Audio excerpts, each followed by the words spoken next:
Oke. Jadi keluarga itu sebagai gereja mini, suami istri itu sebagai gereja mini, mestinya keluarga itu sejak awal membiasakan dalam keluarganya kebiasaan-kebiasaan Katolik yang baik gitu. Dan sejak awal menanamkan dalam diri anak-anak itu nilai-nilai Injili. Lalu gereja Katolik itu hanya mengakui perkawinan yang monogami gitu. Jadi gereja Katolik mengakui itu monogami, satu suami satu istri, dan menolak poligami. Satu suami, istri lebih dari satu. Dan juga gereja menolak itu poliandri, satu istri itu suami lebih dari satu gitu. Jadi tadi sudah dibicarakan bahwa gereja tidak merestui itu abortus gitu, apalagi yang namanya abortus provocatus, abortus yang disengajakan. Karena yang boleh mengakhiri hidup manusia itu hanya Allah sendiri. Oke. Lalu perkawinan sebagai sebuah sakramen sudah kita singgung secara panjang lebar tadi. Itu di dalamnya itu menghadirkan rahmat dan berkat Allah untuk orang yang menghidupinya, untuk semua yang menghidupinya gitu. Karena itu dalam sakramen itu sebagai sebuah tanda Allah yang hadir, maka setiap orang yang menghidupinya harus membuka diri supaya karya rahmat Allah itu bisa hidup dan bisa berkembang dalam kehidupan setiap hari.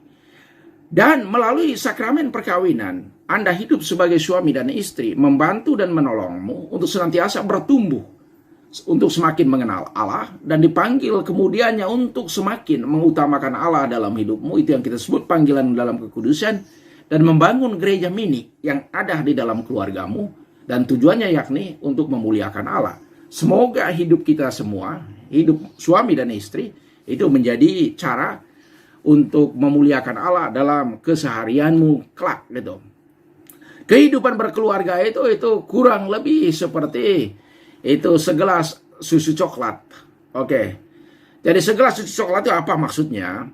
Maksudnya itu kan perpaduan dari unsur-unsur yang ada di dalamnya sehingga membuat susu coklat itu menjadi enak. Ada susunya, ada coklatnya. Mesti ada airnya, ada cangkirnya. Dan itu menjadi enak karena perpaduan yang harmonis antara unsur-unsur yang ada itu.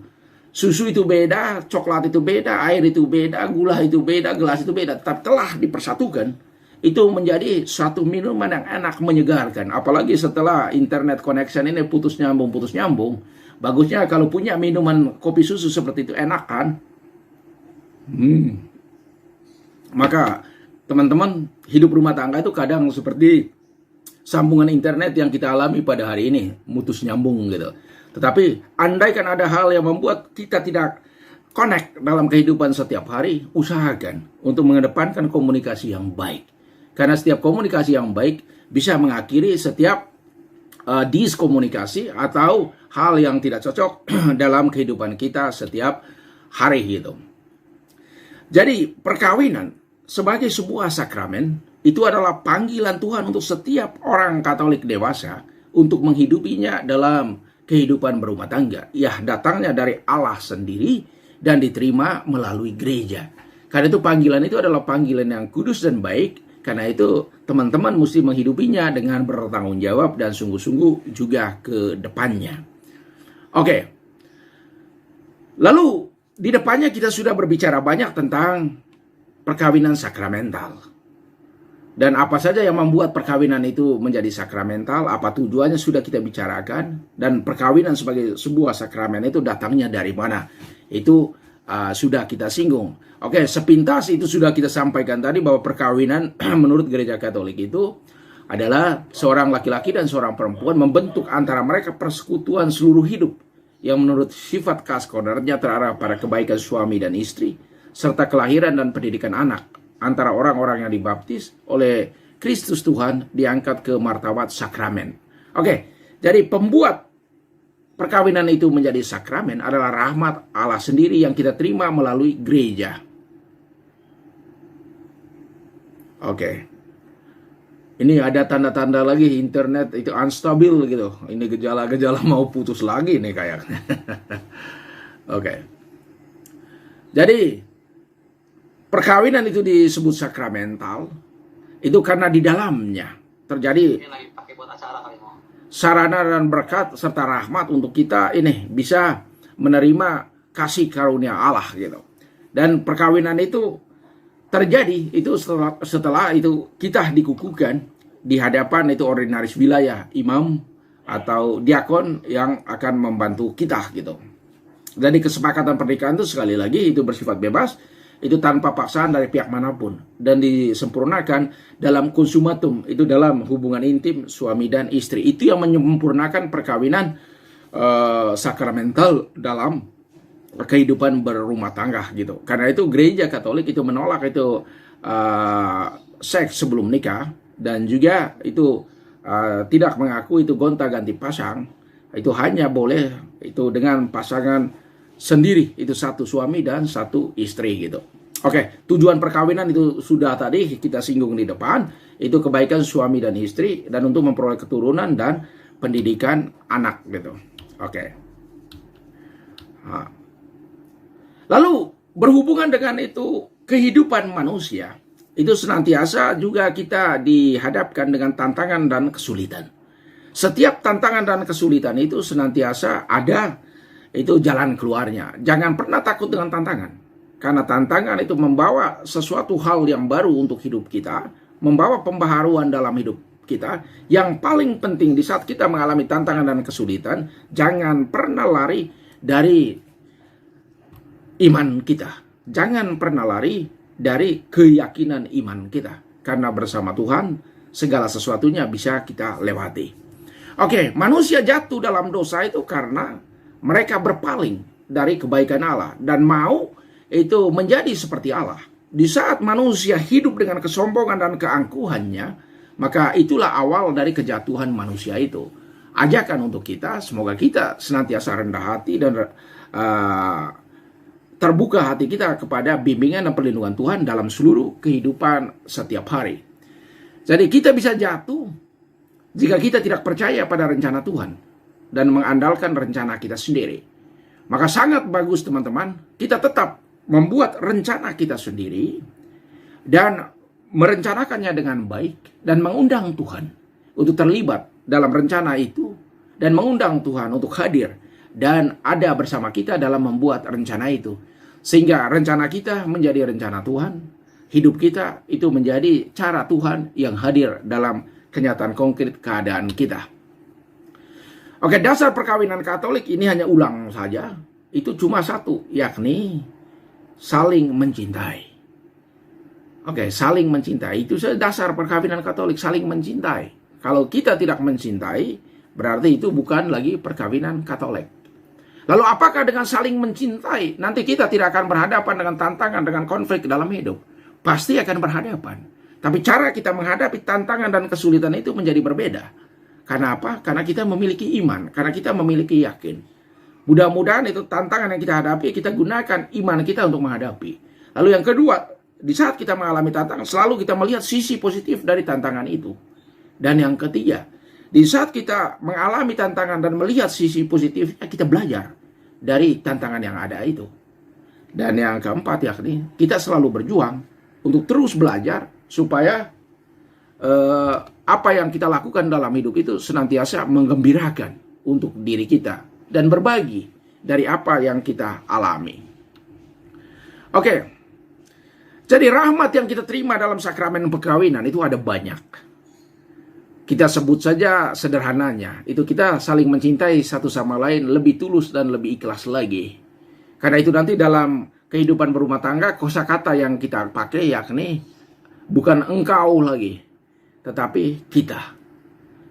Bukan dia, tetapi kami. Bukan lagi saya, tetapi kita gitu. Itu yang dipakai dalam kehidupan berumah tangga.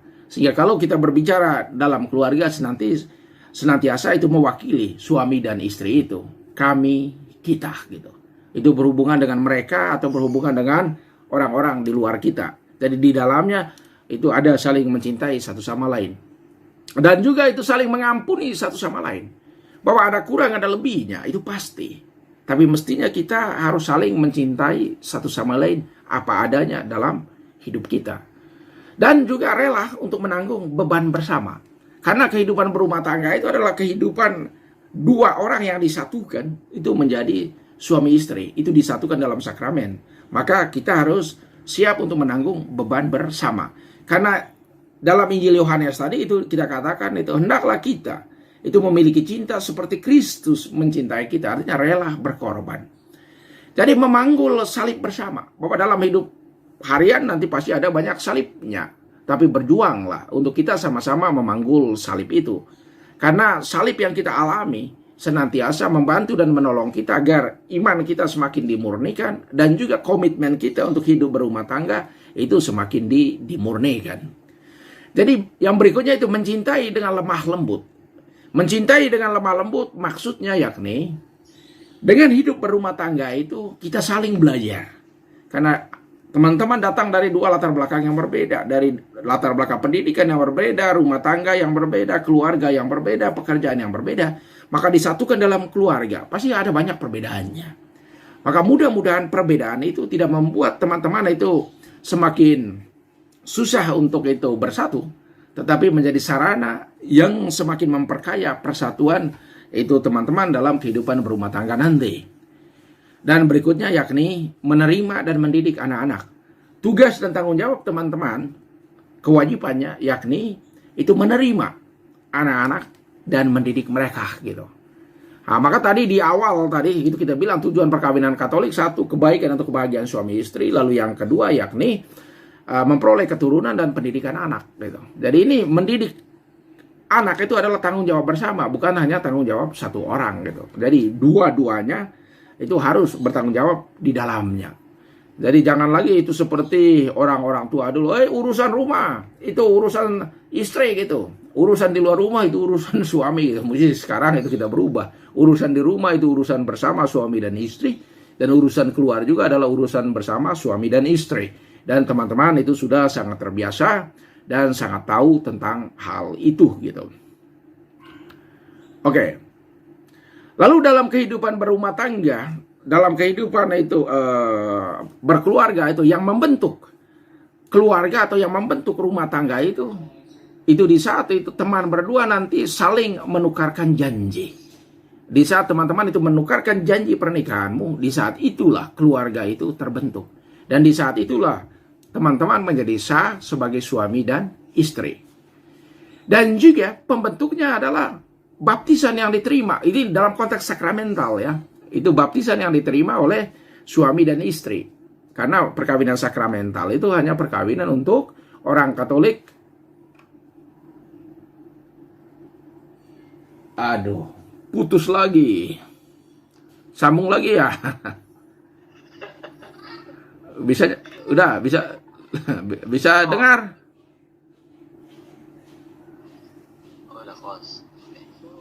Udah bisa dengar, Beb? Bisa. Oke, sorry kawan-kawan, ini putus nyambung ini. Pengaruh pernah itu lagu dangdut itu ada dulu ya. Putus lagi tali cintaku. Tapi teman-teman jangan pernah putus ya. Nah, ini cukup internet koneksi ini saja putus, paling kurang nanti kenangan untuk pernikahan kawan-kawan. Bahwa dulu waktu kami ikut MRT itu putus terus itu internet, apalagi di saat omong tentang sakramen gitu, perkawinan sebagai sebuah sakramen. Jadi ini tantangan kedepannya untuk teman-teman. Dan di saat ada sesuatu dalam rumah tangga, ingatlah bahwa dulu waktu itu sudah putus ini sudah 4 kali nih gitu, yang 2 kalinya yang hebat, lalu 2 kalinya yang sebentar lalu connect kembali gitu. Oke, lalu pembentuknya itu antara baptisan kedua pihak yang telah menikah. Lalu kesepakatan yang sah disempurnakan itu dengan itu konsumatum, dengan persetubuhan. Tadi di depan itu sudah disinggung gitu. Inilah yang menjadi pembentuk dari perkawinan sakramental itu. Jadi oleh janji dari kedua belah pihak suami dan istri, dan oleh baptisan yang diterima dan dikukuhkan dalam pernikahan dalam gereja. Lalu yang berikutnya, kesepakatan yang sah itu disempurnakan dengan konsumatum, itu hubungan intim antara suami dan istri. Oke, jadi tujuan sakramen perkawinan itu tadi sudah disampaikan di depan. Oke, dan di dalamnya juga itu kita diajak, selain untuk kebaikan pasangan suami dan istri dan untuk pendidikan anak, maka di dalamnya juga kita diajak untuk bertumbuh dalam kekudusan, untuk semakin mengenal Tuhan dan semakin teguh dalam iman. Maka sedari dini itu kita terus membiasakan kebiasaan-kebiasaan baik dalam menghidupi iman kita. Seperti rajin berdoa, rajin mengikuti kegiatan gerejani, mengikuti kegiatan di lingkungan. Itulah sarana-sarana sederhana untuk bisa senantiasa membuat rumah tangga kita sebagai gereja mini itu terus bertumbuh.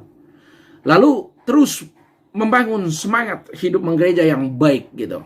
Biasakan itu terus dalam rumah tangga kita. Dengan itu gereja mini itu kalau keluarga baik, gereja mini kita baik, maka gereja sebagai organisasi, sebagai lembaga itu akan menjadi baik. Lalu yang berikutnya itu melalui keluarga kita membangun gereja mini yang kuat. Dan selanjutnya melalui keluarga kita terus memuji dan memuliakan Tuhan dengan seluruh apa yang kita hidupi dalam rumah tangga kita, dalam keluarga kita. Dan juga dalam kehidupan bermasyarakat di mana saja kita berada. Melalui pernikahan kita berpartisipasi dalam karya penciptaan Tuhan. Dan juga dalam memuji dan memuliakan Tuhan. Dan juga dalam mewartakannya melalui kata-kata dan tindak tanduk kita setiap hari. Oke. Jadi asal sakramen perkawinan itu di depan tadi itu sudah kita singgung. Tetapi secara singkat bisa dikatakan begini. Itu dari Allah. Itu sebagai Bapa dalam wujud gereja dan membentuk kesepakatan bersama itu dalam pasangan. Jadi itu asalnya itu dari Allah sendiri. Dan kemudian diterima itu di dalam kehidupan berkeluarga oleh pasangan yang saling menukarkan janji pernikahan. Jadi orang yang menikah adalah pelayan kesatuan dan sakramen. Jadi tadi itu sudah kita berbicara panjang lebar tentang itu, bahwa tugas kita, kewajiban kita yakni untuk menghidupi rahmat dan berkat Allah yang kita terima, karena sakramen itu adalah sarana yang menyelamatkan.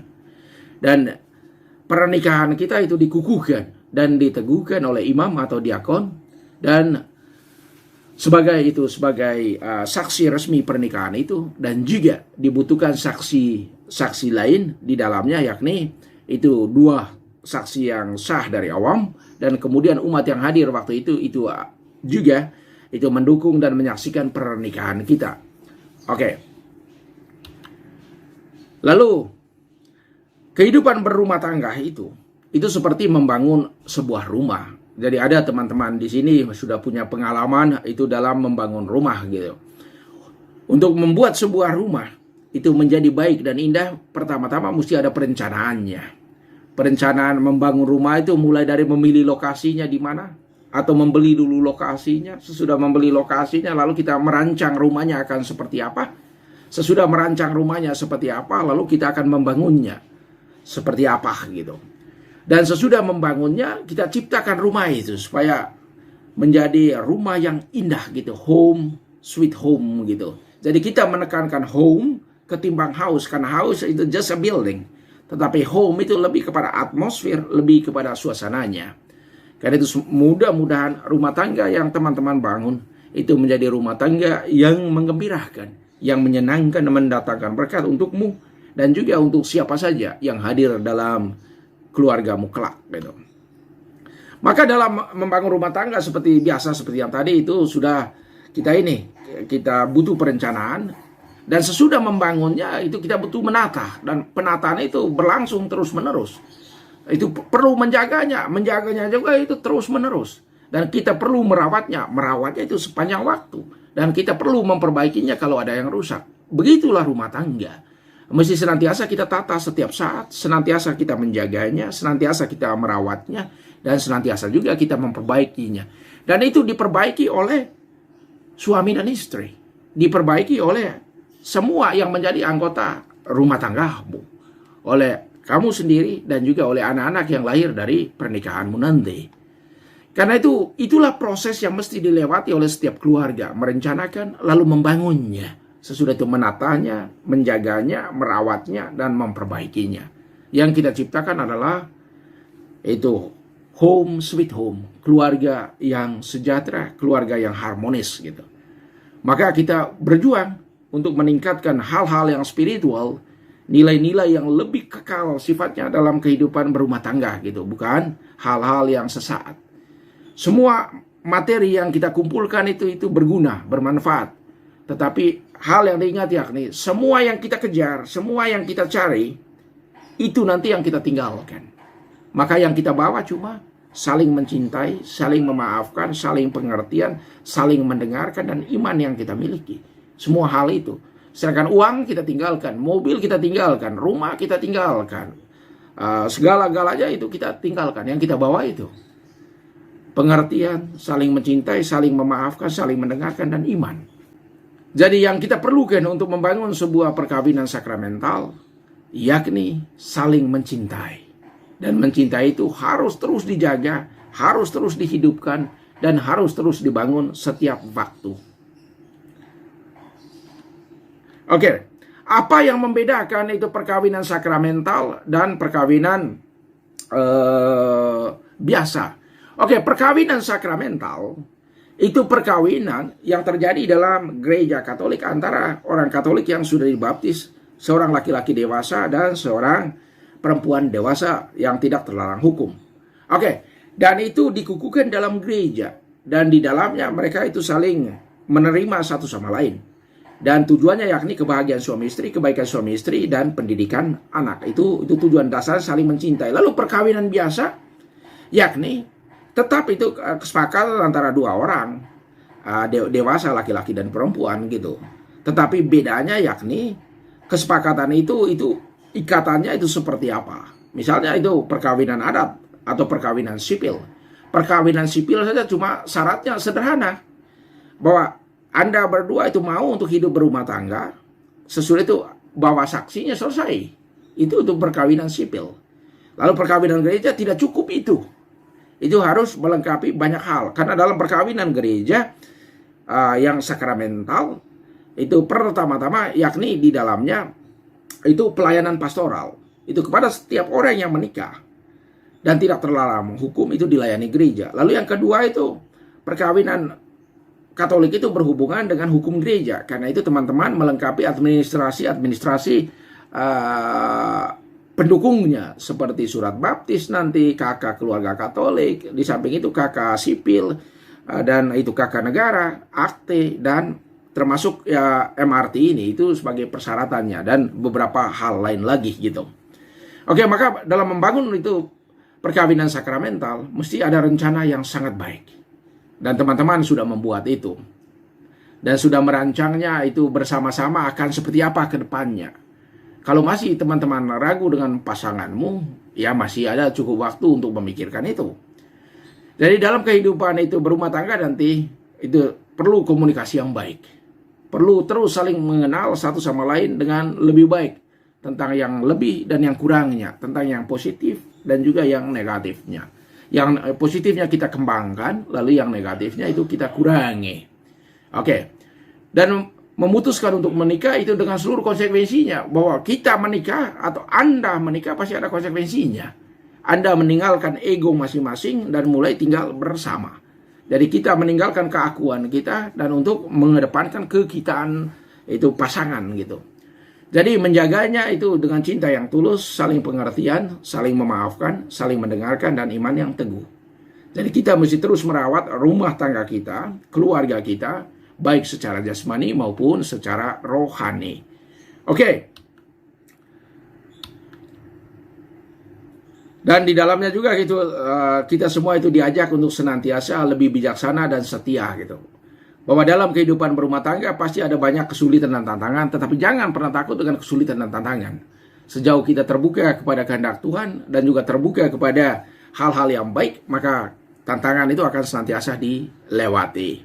Dan butuh kesetiaan. Jangan kalau itu terjadi sedikit itu beda pendapat, kita pisah aja gitu, kau di sana, aku di sini, pulangkan saja aku ke rumah orang tuamu. Oh, jangan gitu dong. Itu mesti dibicarakan baik-baik, itu dibicarakan bersama gitu. Oke, supaya kita senantiasa membangun kebijaksanaan dalam hidup setiap hari, maka kita coba untuk memahami, kita coba untuk saling mengerti lebih baik lagi pasangan kita. Dan karena itu teman-teman senantiasa berjuang untuk terus belajar itu sejak Anda dulu saling berkenal satu sama lain, dan lebih belajar lagi nanti di saat Anda mulai hidup bersama sebagai keluarga. Karena bagaimanapun perkawinanmu kelak itu adalah sebuah sakramen, sarana yang menyelamatkan kalau teman-teman sama-sama memperjuangkannya. Berhubungan dengan itu kita diminta untuk bijaksana, senantiasa kita berjuang untuk arif dalam menghadapi segala sesuatu gitu. Jangan pernah percaya dengan apa yang orang katakan, apalagi pihak ketiga mengatakan tentang rumah tangga kita. Berjuanglah selalu untuk mendengar paling pertama dari pasanganmu sendiri, jangan dengar kata orang gitu. Karena gampang saja untuk orang menceraikan, memisahkan perkawinan kita, memisahkan itu hubungan rumah tanggamu. Cukup saja dia bilang, "Woi, kemarin saya lihat itu istrimu dengan dia, woi akrab sekali, mesra sekali gitu." Wah, hati kita itu mendidih mendengar kata itu. Atau kemarin saya lihat suamimu itu dengan si cewek itu gitu, mereka pergi ke sana, waduh mesra sekali. Itu bisa saja itu menyebabkan itu api cemburu yang begitu besar dalam kehidupan rumah tangga. Maka itu hindarilah untuk percaya pada apa yang orang katakan sebelum kita mendengar langsung dari pasanganmu sendiri, dan senantiasa terbuka untuk membicarakan itu. Nah, misalnya yang penting juga dalam hal itu komunikasi yang terbuka. Dan salah satu yang menentukan itu tentang HP nanti. HP-ku, HP yang kita punya itu milik siapa gitu. Apakah cuma HP-ku atau HP-mu juga? Atau apa hanya HP suami itu HP suami, HP istri, atau HP bersama? HP yang dipunya oleh suami itu juga dipunyai oleh istri. HP yang punya istri itu juga punya suami. Artinya itu bisa membuka, bisa melihatnya. Itu dari awal ditentukan. Kalau memang itu dari awal dikatakan bahwa HP-ku hanya HP-ku, tidak boleh disentuh oleh yang lain, itu dari awal ditentukan. Tapi kita menganjurkan bagusnya HP suami adalah HP istri juga, HP istri adalah HP suami juga. Karena yang menjadi sumber masalah, sumber tantangan dalam kehidupan sekarang ini adalah HP gitu. Mudah-mudahan itu teman-teman semua itu tidak punya masalah dengan HP-mu semua gitu. Karena itu diputuskan dari awal. Oke, semua ditempatkan dalam perspektif itu kebersamaan, keharmonisan dan kesejahteraan. Utamakan damai dan sukacita. Hati yang damai dan penuh dengan sukacita menjadi jalan untuk segala sesuatu yang baik. Hati yang bersyukur akan membuka pintu bagi berkat berikutnya. Oke. Jadi kesetiaan itu mesti dibangun bukan sekali jadi, itu harus kita bangun dari saat ke saat. Hindari kesetiaan hanya dalam kata gitu. Mesti kesetiaan itu kita lakukan atau kita tunjukkan dalam perbuatan nyata. Jadi kesetiaan itu artinya kita menghargai perbedaan. Kita berbeda untuk bersatu. Dan umumnya perbedaan-perbedaan yang kita miliki yakni itu perbedaan wawasan, perbedaan cara pandang, atau perbedaan itu gaya dan macam-macam. Tapi mudah-mudahan perbedaan-perbedaan itu menjadi sarana yang memperkaya persatuan dalam hidup rumah tangga. Dan setia pada komitmen, pada prinsip dan janji bersama. Kesetiaan adalah opium dalam hidup rumah tangga. Kalau kita setia, segala sesuatu yang ada dalam rumah tangga itu bisa diselesaikan. Oke. Dan itu kita mesti selalu ingat akan perintah Yesus untuk setiap kita. Itu hendaklah kita saling mencintai seperti kita mencintai diri kita sendiri gitu. Jadi hidup Kristiani senantiasa mengajak kita untuk bertumbuh semakin dewasa dalam cinta kita setiap hari gitu. Jadi cinta yang Yesus wariskan untuk kita itu hendaklah kita saling mencintai satu sama lain seperti kita mencintai diri kita sendiri.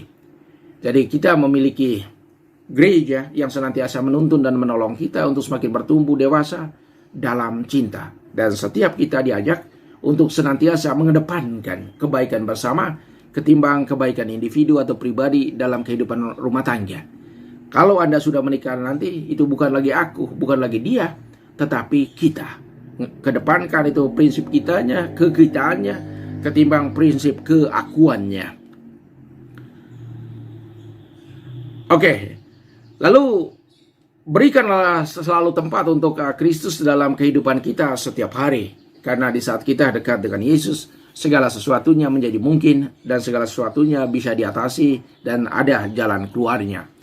Kehadiran Kristus dalam perkawinan membuat perkawinan menjadi sebuah sakramen. Yesus yang meningkatkan martabat perkawinan di antara orang yang beriman dan yang telah dibaptis. Janji nikah menjadi lambang kehadiran Kristus bagi kedua pasangan. Oke, ingat bahwa perkawinan sakramental itu adalah perkawinan hanya terjadi untuk dua orang Katolik yang dewasa, laki-laki dan perempuan, dan mestinya mereka yang sudah dibaptis. Karena orang disebut Katolik kalau dia sudah baptis. Kalau belum baptis dia masih menjadi katekumen atau menjadi calon gitu. Maka tadi dianjurkan bagusnya untuk orang yang menikah, mereka sudah menerima sakramen baptis, sakramen ekaristi, dan sakramen krisma. Oke, dalam gereja itu ada beberapa sakramen. Dan teman-teman semua sudah tahu, itu dikelompokkan dalam 3, yakni sakramen inisiasi, sakramen penyembuhan, dan sakramen pelayanan. Oke, atau kebersamaan komunio. Jadi inisiasi itu inisial, yang utama, yang dasar. Baptis, krisma, dan ekaristi.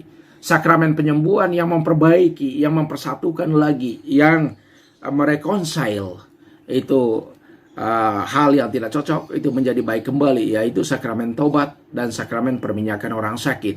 Sakramen tobat itu kita dipersatukan kembali dengan Allah karena dosa kita. Lalu sakramen perminyakan orang sakit itu kita disembuhkan karena rahmat dan berkat Tuhan. Lalu sakramen pelayanan atau persekutuan itu imamat dan perkawinan. Imamat itu persekutuan dengan Yesus lebih erat dan mesra, dan perkawinan itu persekutuan antara suami dan istri dalam kehidupan setiap hari. Oke. Jadi kasih Allah lah yang mestinya senantiasa kita hidupkan dalam rumah tangga. Jadi Bapa itu mengutus putranya dan Roh Kudus akan menemani kita sampai akhir zaman. Dan mestinya kita senantiasa menghidupi cinta yang sama dalam kehidupan kita setiap hari. Bahwa Allah senantiasa menyertai kita, Allah senantiasa menemani kita kapan dan sampai dimanapun kita berada. Maka dalam sakramen perkawinan itu Allah menganugerahkan cintanya kepada kita melalui Kristus, dan itulah yang diterima oleh gereja. Lalu kemudian manusia berpartisipasi dalam cinta Kristus itu dengan saling mencintai satu sama lain. Teristimewa itu wujud konkretnya dalam kehidupan perkawinan, dan di dalamnya saling menghargai satu sama lain. Dan melalui perkawinan itu kita berpartisipasi dalam karya penciptaan Allah.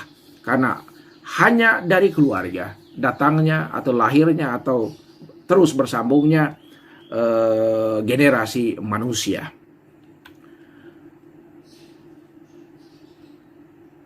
Oke. Jadi dari tadi itu sudah kita sampaikan bahwa cinta Allah untuk kita tidak pernah terbatas gitu. Allah Maha Bijaksana, Allah Maha Pengasih, jangan pernah lari darinya. Datanglah selalu kepadanya untuk menimba kekuatan dan memohon kasih dan kebijaksanaannya. Ia sendiri adalah kasih. Bukan ia cuma itu jalan menuju kasih atau jalan menuju kehidupan, tetapi ia sendiri adalah kasih, ia sendiri adalah jalan, ia sendiri adalah kehidupan, ia sendiri adalah kebenaran. Maka dalam cinta Bapa, Putra, dan Roh Kudus senantiasa menguatkan Anda selalu untuk kehidupan berumah tanggamu. Jadi cinta Allah Tritunggal itu cinta dalam keesaan, 3 tetapi 1, yang senantiasa mau menunjukkan bahwa Allah senantiasa hadir dalam seluruh hidup kita dan menemani kita kapan dan sampai dimanapun kita berada. Jadi mesti diingat bahwa Allah itu dialah yang menciptakan kita. Maka kita melalui perkawinan kita berpartisipasi dalam karya penciptaan Allah gitu. Maka mudah-mudahan kita senantiasa membangun persahabatan erat mesra dengan Tuhan melalui doa-doa kita. Doa bukan soal panjangnya, tapi doa itu menyangkut komunikasi yang tulus dan ikhlas kita dari hati kita masing-masing. Jadi doa itu bukan monolog, tetapi doa itu adalah dialog. Karena di saat doa menjadi monolog, itu terlalu banyak nanti hal yang kita minta kepada Allah. Bahkan kita menginstruksikan Allah. Allah tolong bantu ini, bantu itu, buat ini, buat itu. Itu kalau monolog. Tetapi kalau dialog, itu kita berbicara, menyampaikan apa yang kita mau kepada Tuhan, apa yang kita kehendaki kepada Tuhan. Kemudian kita mendengar apa yang Tuhan kehendaki untuk kita. Dan di saat kita sanggup mendengarkan kehendak Tuhan, maka hidup kita akan senantiasa dipenuhi dengan kegembiraan, damai, dan sukacita. Dan mudah-mudahan Allah senantiasa membantu dan menolong setiap kita untuk saling mencintai dan saling melayani, terutama untuk yang hidup berkeluarga sebagai suami dan istri. Oke, kita juga harus menyadari itu tentang keterbatasan yang kita punya, keterbatasan yang kita miliki. Bahwa dari awal itu kita sudah katakan, itu manusia diciptakan untuk saling melengkapi. Dan setiap orang memiliki kebutuhan untuk mencintai dan dicintai. Pertama-tama itu Allah mencintai kita, dan mestinya kita juga belajar untuk mencintai Allah. Demikianlah juga dengan suami dan istri. Teman-teman harus belajar untuk mencintai dan saling mencintai dalam kehidupan setiap hari. Memberi dan menerima, dan juga itu saling menguatkan dan meneguhkan satu sama lain. Jadi semua suami dan istri itu menjadi gambaran Allah dalam kehidupan setiap hari. Maka jaga terus itu the image of God, imago Dei dalam kehidupanmu setiap hari. Oke. Lalu kita lanjutkan dengan itu yang berikutnya, itu tentang manusia jatuh dalam dosa. Itu ada dosa asal, itu dosa yang diwariskan oleh Adam dan Hawa, yang semua teman sudah tahu. Adam dan Hawa mereka jatuh dalam dosa itu karena kesombongan, karena mereka mau supaya mereka itu sama seperti Allah. Usahakan teman-teman dalam kehidupan setiap hari jangan pernah kita lupa diri, apalagi itu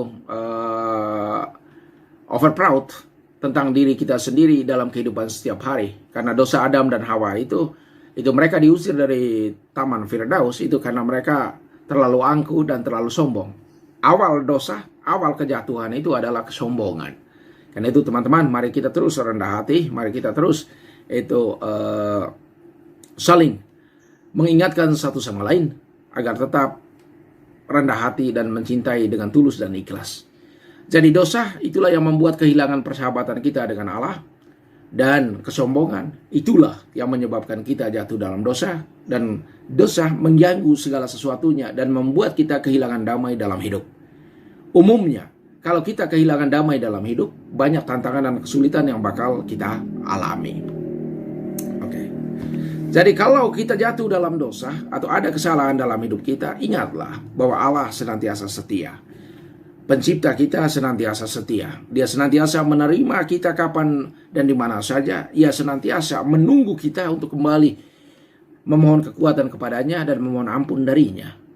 Allah senantiasa menunjukkan kebaikannya melalui pasanganmu dan juga melalui sesama dalam kehidupan setiap hari. Allah senantiasa menyertai kita. Buktinya, ia mengutus putra tunggalnya untuk membebaskan dan menyelamatkan kita dari dosa. Jadi Allah berjanji untuk senantiasa memperbaharui kita agar memiliki hubungan yang baik satu sama lain, dan teristimewa memiliki hubungan yang baik dengannya. Oke. Jadi Allah senantiasa menjelma dalam hidup kita setiap hari. Allah hadir melalui orang-orang yang kita jumpai setiap hari. Jadi Allah hadir dalam diri pasanganmu, dan juga Allah hadir dalam setiap pengalaman yang kita alami. Oke. Allah senantiasa menggenapi janjinya. Jadi bukan hanya berdoa atau memberi saran, melainkan turun tangan dan ikut bersama manusia menderita dan menaklukkan penderitaan ketakutan itu dengan kasih yang kekal melalui penyerahan Yesus di kayu salib. Oke, kasih Bapa dalam Yesus itu sudah kita sering dengar dan sudah sering kita bicarakan dan tadi sudah disinggung. Maka mari kita terus tingkatkan itu keakraban dan cinta kita dengan Yesus dalam kehidupan setiap hari, karena itu adalah andalan kita. Oke, yang perlu kita buat dalam kehidupan Katolik, kehidupan perkawinan sebagai suami istri, itu cinta agape, cinta yang saling menyerahkan diri satu sama lain, cinta yang berkorban, cinta yang senantiasa memiliki kebebasan, cinta yang senantiasa total kita serahkan untuk pasangan kita, setia untuk pasangan kita, dan berbuah kasih dalam kehidupan setiap hari. Cinta yang berkorban itu mengikuti apa yang Kristus lakukan. Itu yang tadi di awal kita bilang dasar dari kitab suci, yakni Yohanes bab 13 ayat 34. Itu tentang kasih. Hendaklah kamu saling mencintai seperti Kristus yang telah mencintai kita. Berarti ikut mengorbankan diri. Jadi bebas memberi diri 100% sampai maut memisahkan. Jadi itulah yang diharapkan dari setiap pasangan suami istri gitu. Dan melalui saling mencintai itu membantu kita untuk juga memperoleh kehidupan kekal seperti Kristus itu mencintai kita sampai akhir, dan dengan itu kita akan memperoleh kehidupan kekal dalam kehidupan setiap hari. Oke. Jadi melalui pembaptisan itu kita menerima karunia hidup baru dalam kehidupan iman kita. Jadi setiap orang yang menerima Kristus teristimewa dalam konteks gereja Katolik, itu mereka akan menerima anugerah hidup kekal, warisan hidup kekal. Jadi Allah masuk dalam hidup manusia dan Allah membaharui hidup kita dengan cintanya. Dosa dihapus oleh Tuhan itu melalui penyerahan diri Kristus di kayu salib. Dan Ia mencurahkan Roh Kudus-Nya untuk menemani kita sampai akhir zaman. Dan itu juga yang kita terima dalam sakramen Krisma. Dan menjadi bagian dari keluarga Allah, kita diangkat menjadi putra-putri Allah melalui sakramen baptisan yang kita terima dan juga sakramen-sakramen lainnya. Kita semua dipanggil untuk menjadi murid Kristus yang baik.